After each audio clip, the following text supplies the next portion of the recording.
할렐루야. 오늘도 더운 날씨 가운데 하나님의 은혜를 사모함으로 주의 성전에 나와 예배하는 우리 사랑하는 성도들에게 오늘도 말씀 통하여서 예배를 통하여서 하늘의 신령한 복과 땅의 기름진 복이 우리의 삶과 가정과 우리 모든 생업 가운데 충만하고 풍성하게 넘치실 수 있기를 우리 주님의 이름으로 축복합니다. 우리 지난주 말씀 크고 첫째 되는 계명이라는 말씀으로 함께 은혜를 나눴는데요. 말씀을 함께 기억하면서 우리가 좌우 앞뒤 분들과 이렇게 한번 인사했으면 좋겠습니다. 두 가지인데요. 하나는 하나님을 더 사랑합시다. 두 번째는 이웃을 더 사랑합시다. 하나님 사랑하시고 이웃도 사랑하시죠. 근데 하나가 더 들어갔습니다. 뭐죠? 더 들어갔습니다. 더. 하나님을 더 사랑합시다. 이웃을 더 사랑합시다. 우리 지난주 말씀 기억하면서 옆에 있는 분들과 함께 나누겠습니다. 함께 인사하겠습니다. 시작. 하나님 더 사랑합시다. 이웃을 더 사랑합시다. 다른 무엇보다 우리가 하나님을 사랑하는 것, 이웃을 사랑하는 것, 모든 선지와 율법의 강령이라 우리 주님 말씀하셨습니다. 그리고 크고 첫째 되는 계명이라 말씀하셨습니다. 이 계명은 이 명령을 우리가 지켜 행함으로 말미암아 우리 가운데 하나님 나라를 풍성하게 일궈 가시는 하늘의 백성들 다 되시기를 다시 한번 주님의 이름으로 축복합니다. 오늘 말씀은 여러분들이 아주 잘 알고 있는 말씀이지요. 주 예수를 믿으라. 그리하면 너와 내 집이 구원을 얻으리라 라고 하는 말씀입니다. 이 말씀은 그 화장실 앞에도 붙어 있는 말씀이고요. 그리고 예전에는 버스에도 붙어 있었고, 그리고 길을 가다가 큰 간판에도 붙어 있었던 말씀입니다. 그래서 예수 믿지 않는 분들 중에서도 주 예수를 믿으라. 그리하면 너와 내 집이 구원을 받으리라 라고 하는 그 전도에 문구되는 이 말씀들은 우리가 다 알고 있는 말씀이고, 그리고 참 좋아하고 사랑하는 말씀이고, 뿐만 아니라 우리가 전도의 말씀으로 가장 교회에서 잘 사용하고 있는 말씀입니다. 그런데 오늘 이 본문을 우리가 자세히 살펴보면 주 예수를 믿으라. 그리하면 너와 내 집을 구원을 얻으리라 라고 하는 이 말씀이 우리가 일반적으로 알고 있는 그냥 전도의 말씀을 넘어서 보다 그 아주 깊고 보다 큰 깊은 내용을 담고 있는 말씀이라는 것을 우리가 알 수가 있습니다. 여러분 다 알고 있는 대로 이 말씀이 나오게 된 배경이 있습니다. 이 바울과 실라가 성령의 인도하심을 따라서 이 마게도냐 지방에 가서 복음을 전하다가 빌립보라고 하는 이 마게도냐 성의 빌립보라고 하는 지방에 가서 복음을 전하게 되었는데요. 그 빌립보에 사는 어떤 사람을 만나게 되었습니다. 그런데 그 사람은 어떤 사람이냐? 이 사람이 귀신 들린 여종을 데리고 있는 그 주인이었는데, 이 귀신 들린 그 여종이 귀신의 힘을 빌어서 점을 치는 것이었습니다. 그런데 귀신의 힘을 빌어서 점을 치니까 아주 족집게처럼 점을 잘 본다라고 하는 것이죠. 여러분들 점을 보신 적이 있으십니까? 없으세요? 네. 요즘에 그 무당들이 하는 말이요. 점 보는 무당들이 하는 말이 자기 고객의 30%는 기독교인이라고 하더라고요. 그러니까 여러분들이 뭐 제가 이렇게 얘기할 때는 아니요라고 얘기하겠지만 이 중에서도 한 30% 정도는 이 무당에게 가서 하셨을 확률이 뭐 있을 수도 있다라고 생각합니다. 뭐 저는 무당에게 가서 점을 본 적은 없지만 여러분 무당들 점 보는 분들을 보면은요, 이 무당도 두 가지 종류가 있다고 하죠. 진짜 신내림을 받은 그런 귀신 신내림을 받은 그런 무당이 있고요. 흉내만 내는 가짜 연기하는 그런 무당이 있다고 합니다. 그런데 진짜 무당은요, 얼마나 여러분 귀신 같은지 모릅니다. 아주 쪽집게처럼 그 상황에 그 사람의 상황과 형편들을 잘 알고 있다는 것이죠. 이 귀신 들린 여종이 정말로 귀신같이 점을 쪽집게처럼 봤다는 겁니다. 수많은 사람들이 그 사람에게 가서 점을 보러 갔고, 따라서 이 여종의 주인은 그 여종 때문에 돈을 많이 벌게 되었습니다. 복채를 두둑하게 받아서 많은 돈을 받았다는 것이죠. 그런데 이 귀신 들린 여종이 바울과 실라를 만났습니다. 그리고 바울과 실라를 만나자마자 그 귀신 들린 여종이 바울과 실라를 따라와서 하는 말이 뭐라고 말하느냐? 이 사람들은 지극히 높은 하나님의 종으로서 구원의 길을 너에게 인도하는 자로다 라고 말했다는 것이죠. 다시 말해서 이 귀신도 알 것은 안다는 겁니다. 귀신도 하나님의 존재를 알고 있습니다. 무당도요, 정말 진짜 무당은요, 얼마나 여러분 하나님의 존재에 대해서 잘 알고 있는지 모릅니다. 제가 우리 교회 그 신방을 하다가 어떤 분은 우리 교회 지금 앉아 계신 분 중에 한 분은요, 예배드리고 있는 분인데요, 어떻게 예수 믿게 됐냐? 처음에 어떻게 예수 믿게 됐냐? 그랬더니 무당한테 가서 점을 보는데 무당이 교회 가라고 그랬다는 거예요. 이 자리에서 지금 예배 드리고 있는 분 중에 한 분입니다. 옛날 얘기죠, 물론. 아주 옛날에 내가 전보로 무당한테 갔는데 무당이 너 예수 믿어야 산다, 교회 가라 해서 교회 다니기 시작했다는 거예요. 여러분, 그런 분도 있습니다. 그렇게 점을 보는 분도 있다는 게 아니고 그런 무당도 있다는 거죠. 이 무당이요, 이 점 보는 사람이 얼마나 쪽집게 같은데 이 사람들은 하나님의 지극히 높은 하나님의 종이라는 겁니다. 구원의 길을 너희에게 전하는 자라 소리쳤다는 겁니다. 귀신도 알 것은 다 잘 알고 있습니다. 그런데 이 여자가, 이 귀신 들린 여종이 한 번만 그러고 마는 것이 아니라 성경을 보니까 여러 날을 바울과 실라를 쫓아다니면서 바울을 괴롭게 했다라고 성경은 기록하고 있습니다. 한 번 말 그렇게 말하는 건 참 고마운 일인데 계속해서 쫓아다니는 사람들에게, 이 사람들은 하나님의 종으로서 구원의 길을 당신에게 인도하는 사람입니다, 이 사람들은 하나님의 종으로서 구원의 길을 계속 여러 날을 다니면서 바울을 괴롭게 했다는 것입니다. 그래서 바울이 끝끝내 참다 못해서 이렇게 그 여자에게 얘기했습니다. 예수 그리스도의 이름으로 명하노니 그에게서 나오라 라고 명령을 했다는 것이죠. 그랬더니 그 즉시 귀신이 그 여종에게서 떠나갔더라, 성경은 기록을 하고 있습니다. 자, 이제 그 귀신 들린 여종에게서 귀신이 떠나갔으니까 이 여종이 점을 볼 수가 있다고요, 없다고요? 없다는 것이죠.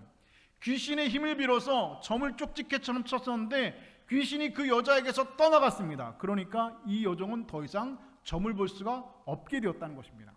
이 말은 무슨 말이냐? 이 여종이 점을 볼 수 없게 되었다는 말은 이 여종의 주인인 그 주인이 수입이 없어졌다는 것을 의미합니다.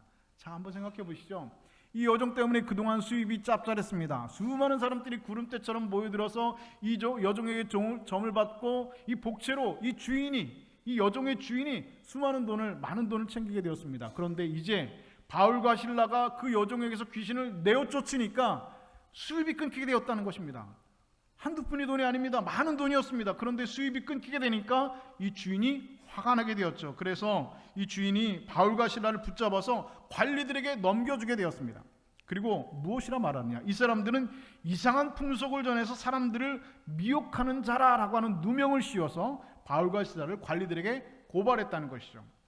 결국 바울과 실라는 이 종의 고발로 인해서 감옥에 갇히게 되었고, 그 감옥에서 매를 많이 받고 감옥 깊은 곳에, 그 빌립보 감옥 깊은 곳에 갇히게 되었다라고 성경은 기록하고 있다는 것입니다.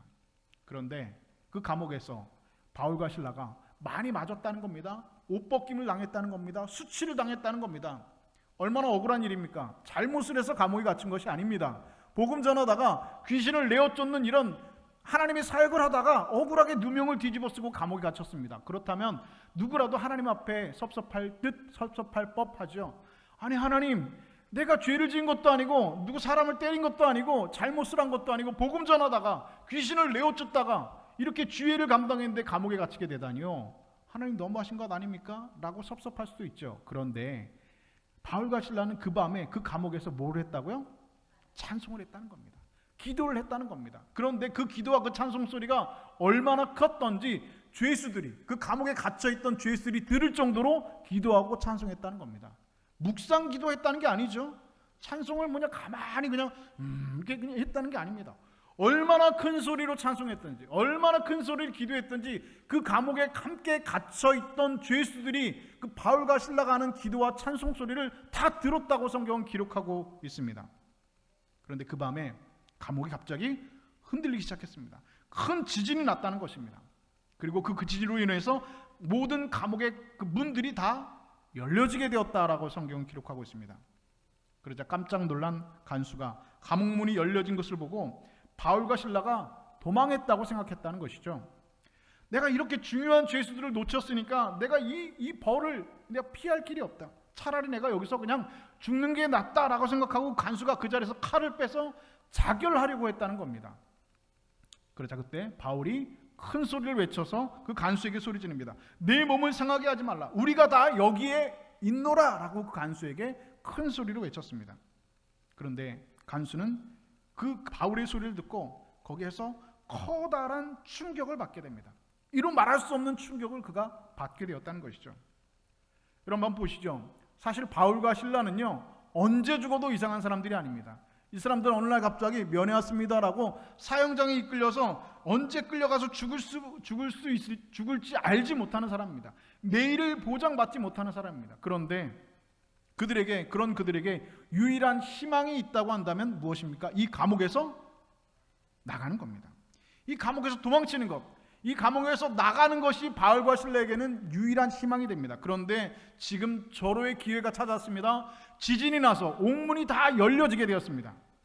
그리고 발에 매여 있던 그 착고가 다 풀렸다라고 성경은 분명히 기록하고 있습니다. 그런데 그들은 그 자리에 그대로 앉아 있었다라고 성경은 기록합니다.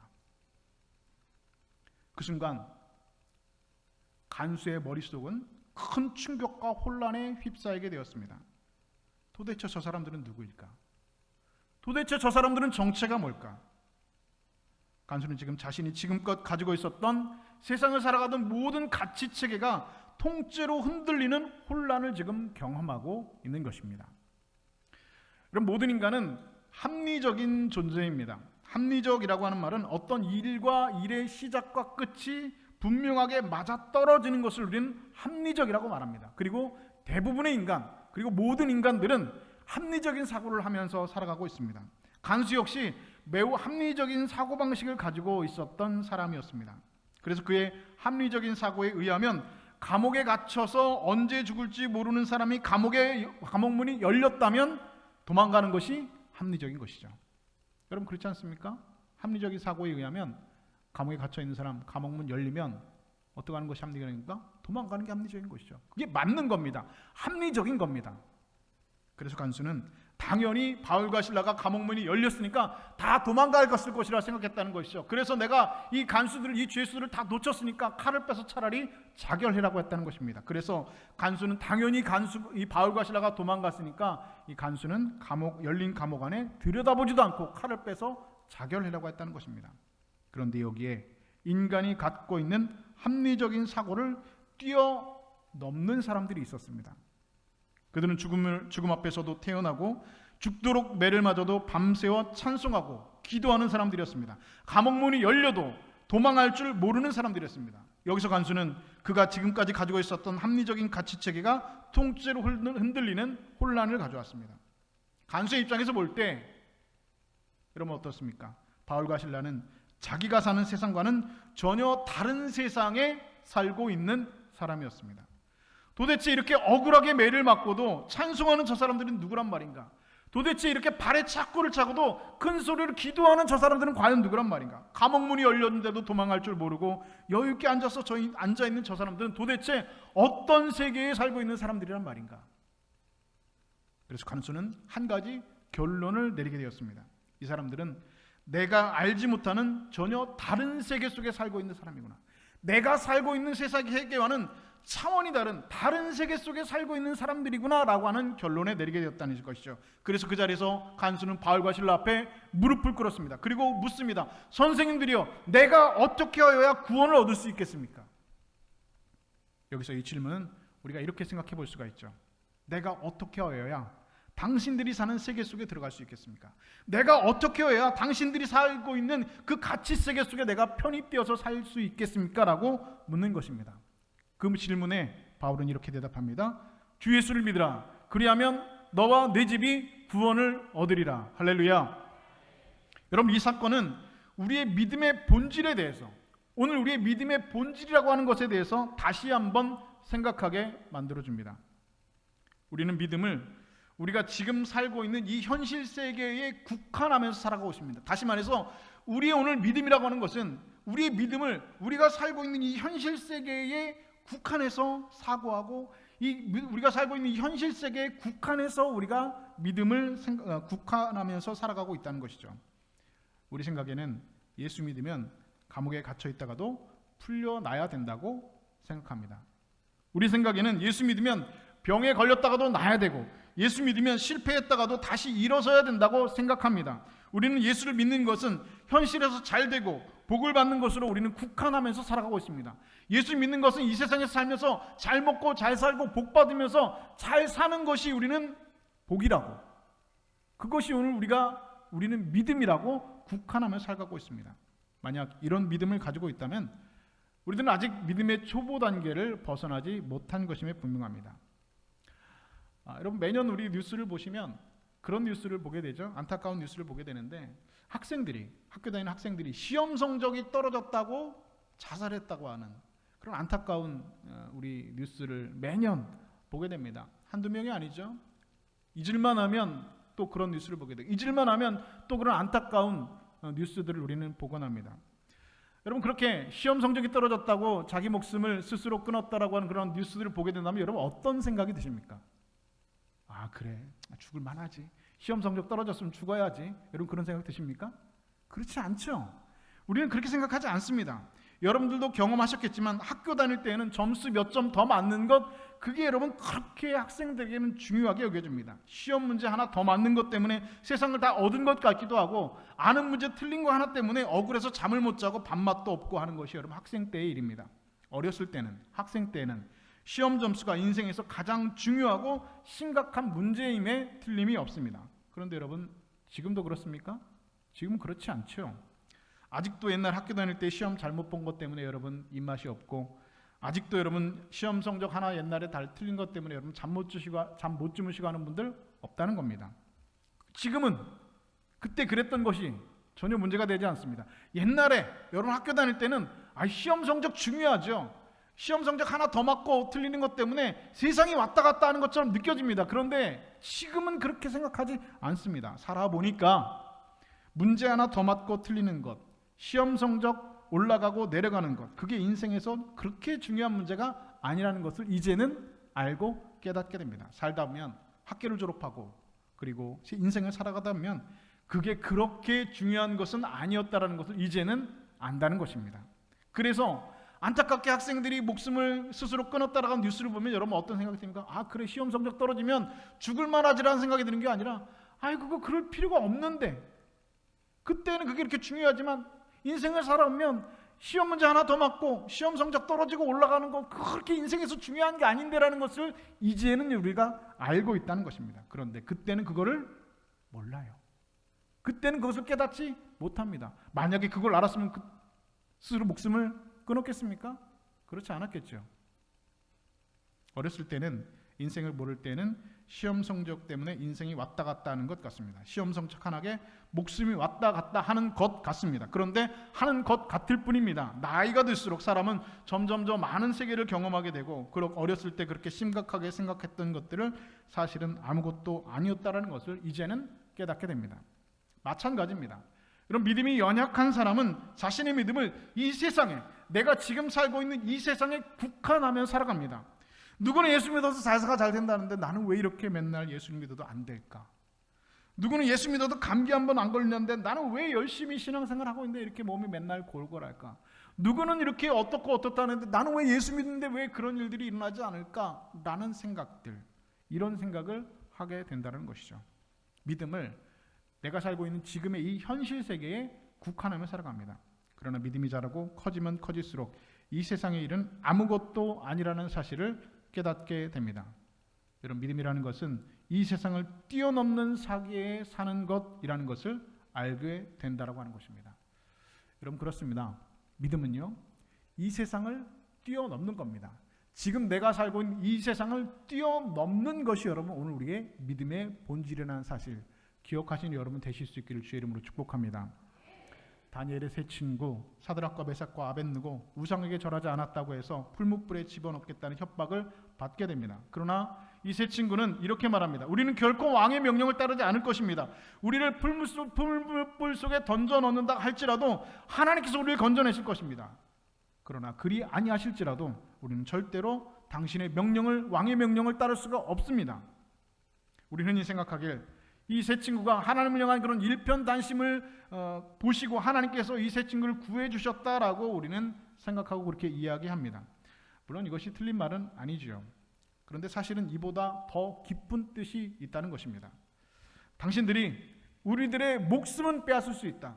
사자굴에 혹은 이 풀무불에 우리를 던져넣어서 지금 우리의 목숨을 빼앗을 수는 있다. 그러나 그것으로 끝은 아니다. 우리는 당신처럼 죽으면 끝나는 세상에 사는 사람이 아니라 우리는 그런 세계에 사는 사람들이 아니라 당신이 알지 못하는 더 깊은 세계, 우리 당신이 알지 못하는 더 무한한 세계 속에 살고 있는 사람들이 바로 우리와 같은 사람들이다 라고 하는 고백, 여러분 이것이 오늘 다니엘과 그 세 친구들의 고백이 되었다는 것입니다. 성경에는 여러분 이렇게 하나님을 향한 그런 믿음을 가지고 믿음의 본질을 쥐어잡고 이 세상을 뛰어넘은 사람들의 이야기들로 가득 차 있습니다. 사도행전 5장에 보면 사두개인들이 베드로와 그 사도들을 붙잡아서 감옥에 가두는 사건이 기록되어져 있는데요. 그런데 그 밤에 천사가 나타나서 이 베드로와 이 감옥문을 열고 사도들을 다 꺼내어 줬습니다. 그런데 그 다음에 일어난 사건을 보면 쉽게 이해가 되지 않는 사건을 기록되고 있습니다.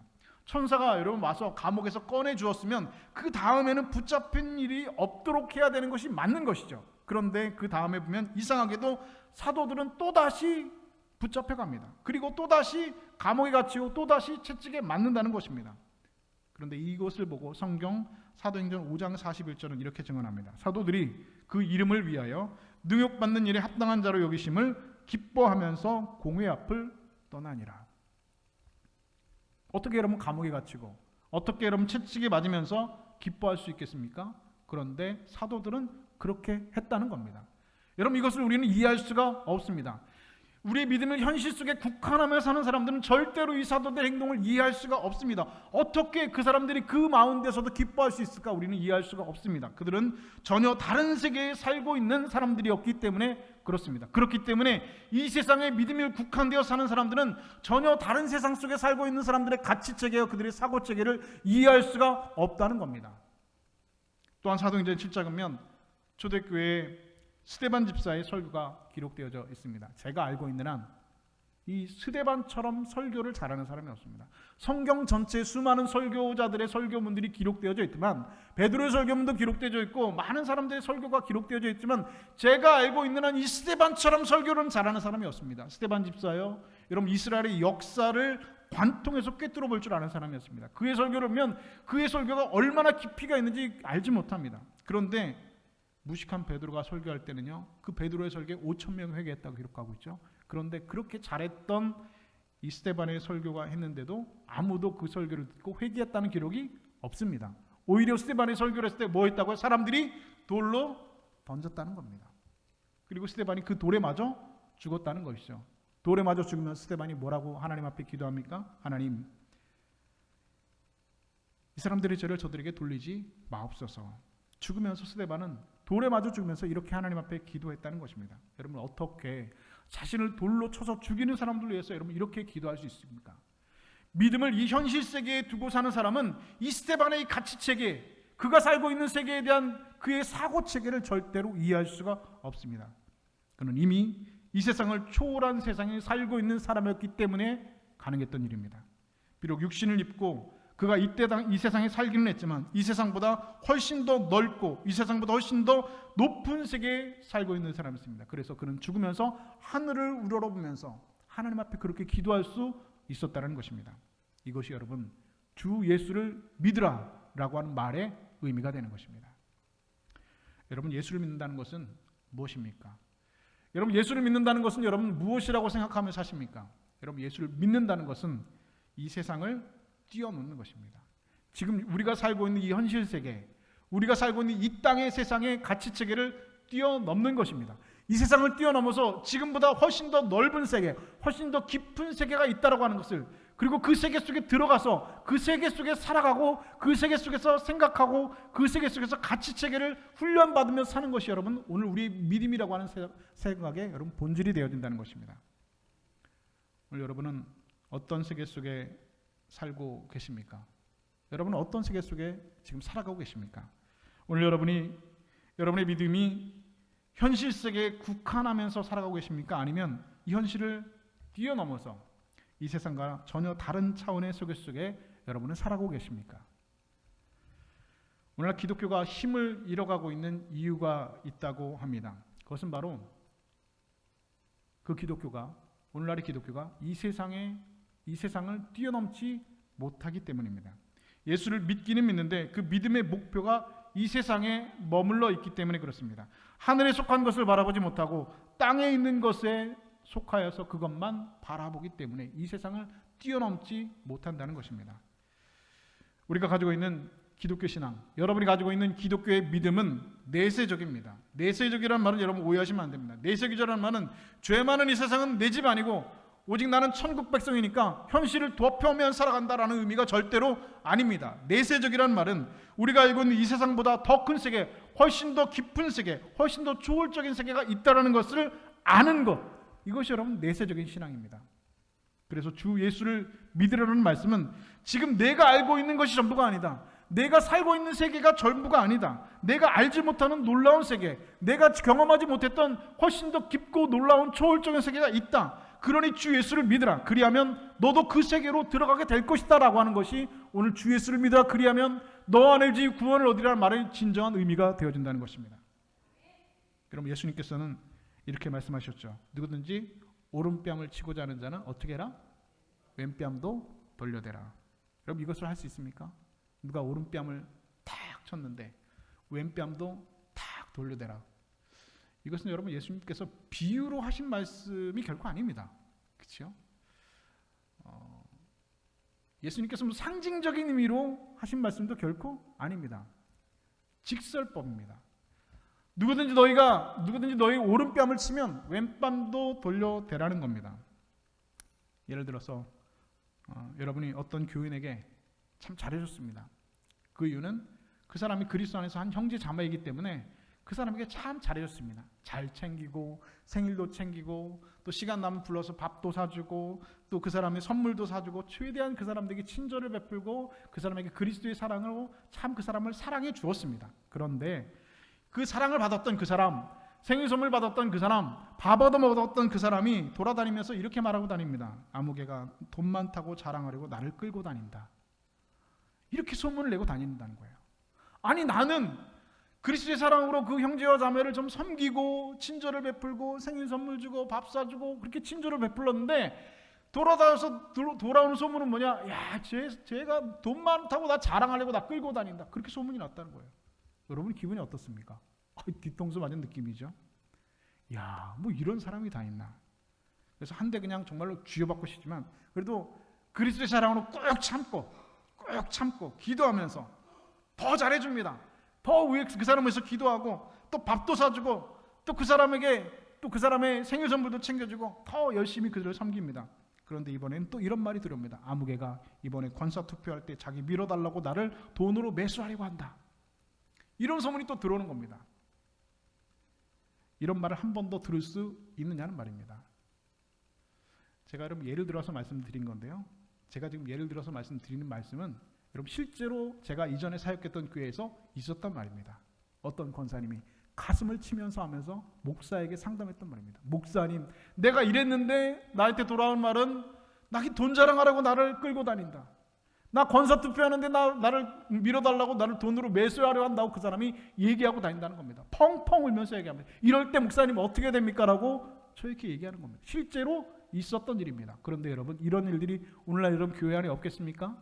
오늘날 여러분 우리의 삶 가운데 없겠습니까? 오른뺨 떼고 꾹 참고 왼뺨 돌렸는데 왼뺨 또 때리는 겁니다. 뒤통수 치는 겁니다. 오른뺨 맞았는데 왼뺨도 내밀 수 있느냐라고 하는 것입니다. 그런데 이것을 할 수 있으면 여러분은 세상을 뛰어넘어 사는 사람들임에 분명합니다. 예수님께서 억지로 오리를 가져가는 사람에게 심리를 동행해 주어라 말씀하셨습니다. 이 일도 하기가 쉽지가 않죠. 생전 처음 보는 사람이 내가 바쁘게 길을 가고 있는데 내가 여기까지 가야 되는데 짐을 좀 들어달라고 합니다. 그런데 내가 심리까지 들어다 드리죠 하면서 그 사람에게 그 사람의 짐을 지고 심리를 가질 수 있느냐라고 주님께서 물으시는 겁니다. 우리는 심리는커녕 길을 물어보는 것도 못 참고 가버리는 게 여러분 오늘 우리들의 모습이죠. 만약 여러분들이 다른 사람들의 짐을 그렇게 함께 쥐어주고 다른 사람들이 당하는 그런 지금의 어려움과 고통과 환난을 내 것으로 생각하고 함께 고민하고 애를 쓰고 있다면 여러분은 세상을 뛰어넘어 사는 사람들임에 분명할 것입니다. 예수님은 원수를 사랑하며 너희를 박해하는 자들을 위해서 기도하라 말씀하셨습니다. 목사님 무슨 말씀입니까? 원수를 사랑하다니요? 그게 가능한 일입니까? 여러분 쉽지 않습니다. 원수를 사랑하는 것 해보신 분은 아실 겁니다. 원수를 사랑하는 것 쉽지 않습니다. 그러나 여러분 불가능한 것은 결코 아닙니다. 누군가가 여러분 쳐다보기만 해도 소화 안 되는 사람이 있는지 모르겠습니다. 그런데 그 쳐다보기만 해도 소화 안 되는 사람, 정말 꼴보기 싫은 사람, 정말 말도 안 되게 미운 사람, 이런 사람들 위해서 그 사람을 위해서 기도할 수 있느냐라고 하는 것입니다. 최소한 기도할 수는 없다 해도 하나님 내가 왜 이 모양입니까? 주님께서 그 원수를 사랑하는데 내가 그 사람을 생각할 때마다 아직도 미워하는 나는 왜 이 모양입니까? 라면서 가슴 치면서 하나님 앞에 기도할 수 있느냐는 것입니다. 이런 기도 하나님 앞에 드릴 수 있다고 한다면 여러분은 이미 세상을 뛰어넘은 세계 속에 살고 있는 사람들임에 분명할 것입니다. 성경 요한복음 13장 1절은 이렇게 말씀합니다. 유월절 전에 예수께서 자기가 세상을 떠나 아버지께로 돌아갈 때가 이른 줄을 아시고 세상에 있는 자기 사람들을 사랑하시되 끝까지 사랑하시느라 말씀하셨습니다. 예수님께서 십자가에 돌아가실 때가 이른 줄로 알고 계셨다는 겁니다. 여러분, 이것은 무슨 말입니까? 예수님께서는 지금 자신 앞에 어떠한 십자가의 형벌과 고난이 찾아올지를 이미 다 알고 계셨다는 겁니다. 베드로가 나를 3번 부인할 것도 예수님께서는 알고 계셨고, 가룟 유다가 나를 은삼십에 팔 것도 알고 계셨고, 제자들이 예수님을 떠나서 뿔뿔이 도망칠 것도 알고 계셨다는 겁니다. 십자가에 어떤 고난과 피 흘림과 어떤 고통이 있을지 예수님께서는 이미 다 알고 계셨다는 것을 말씀하고 있습니다. 그런데 그 십자가의 고난, 고통과 숨을 거두게 될 것도 다 알고 계심에도 불구하고 예수님께서는 세상에 있는 자기 사람들을 사랑하시되 끝까지 사랑하시니라 말씀하셨습니다. 여러분, 그것은 주님께서 이 세상이 아닌 더 높은 세계, 더 깊은 세계, 더 초월적인 세계에서 오신 분임을 우리에게 증명하고 있다는 사실입니다. 그래서 여러분, 주 예수를 믿으라는 말은 이제 너희도 그분이 살고 있는 그 세상 속으로 너희들도 들어가라 라고 하는 말씀의 의미가 되어집니다. 중국의 철학자 장자라고 하는 철학자의 추수편이라고 하는 책을 보면은요, 그 챕터 중에 생각의 감옥이라고 하는 장이 있는데요, 그 내용을 보면 한 가지 아주 의미심장한 내용이 기록되어져 있습니다. 그 말은 이것입니다. 우물 안에 있는 개구리에게 바다를 이야기할 수 없다는 겁니다. 여러분 어떻습니까? 우물 속에 살아가고 있는 개구리에게 바다를 설명할 자신이 여러분 있으십니까? 우물 속에서, 우물 안에서 보는 세계가, 우물 안에서 보는 하늘이 전부인 줄 알고 우물 속에 살아가는 세계가, 자신의 세계가 전부인 줄 아는 그 개구리에게 바다를 설명할 수 있느냐는 것입니다. 그런데 여러분, 믿음은 그것을 설명하는 것입니다. 신앙생활은 우물 밖에 나와서 그 바다를 바라보는 것입니다. 아니, 그 바다 속으로, 새로운 세계 속으로 들어가는 것입니다. 여러분, 이것이 오늘 우리의 신앙생활이라, 오늘 우리의 믿음이라는 사실을 여러분 기억하실 수 있기를 주님의 이름으로 축복합니다. 사랑하는 여러분, 우리는 오늘도 세상만 살아보고 살았습니다. 고개 숙이면서 세상만, 또 세상만 살아보며 살았습니다. 고개 숙이고 땅만 보고 살아간다고 동전 하나 주울 수 있는 것도 아닌데, 내가 사는 세상이, 내가 사는 우물이 이 세상의 전부인 줄 알고 우물 밖에 상상할 수 없는 넓은 세계가 있음을 우리는 깨닫지 못하고, 아니 알지 못하고, 이 세상에서 어떻게 해서든지 잘 먹고 이 우물 안에서 어떻게 편하고 어떻게 소유하고 어떻게 즐기고 살아갈 것이니 그것을 최고의 인생의 목표로 삼고 살아가고 살았다면, 오늘 우리는, 오늘 여러분들은 우물 속의 개구리의 그것과 다름없지 않다는 것입니다. 그렇다면 여러분, 이제 우물 밖에서 나와서 여러분 인생의 방향을 조금 더 바꿔보시지 않으시겠습니까? 이 땅에서, 이 우물 속에서 그냥 잘 먹고 잘 살기를 바라는 우리들의 모습들이 있었다고 한다면, 이제는 더 많이 가지고 더 즐기는 것이 여러분들의 관심이었다고 한다면, 이제는 눈에 보이는 이 세계를 넘어서 이 우물 밖에 주님께서 초청하신 이 너머의 세상, 더 깊은 세상, 더 큰 세상으로 뛰어넘는 세계가 있다람을 기억하시고 묵상하시는 여러분들 되실 수 있기를, 그런 믿음의 사람들 되실 수 있기를 주님의 이름으로 축복합니다.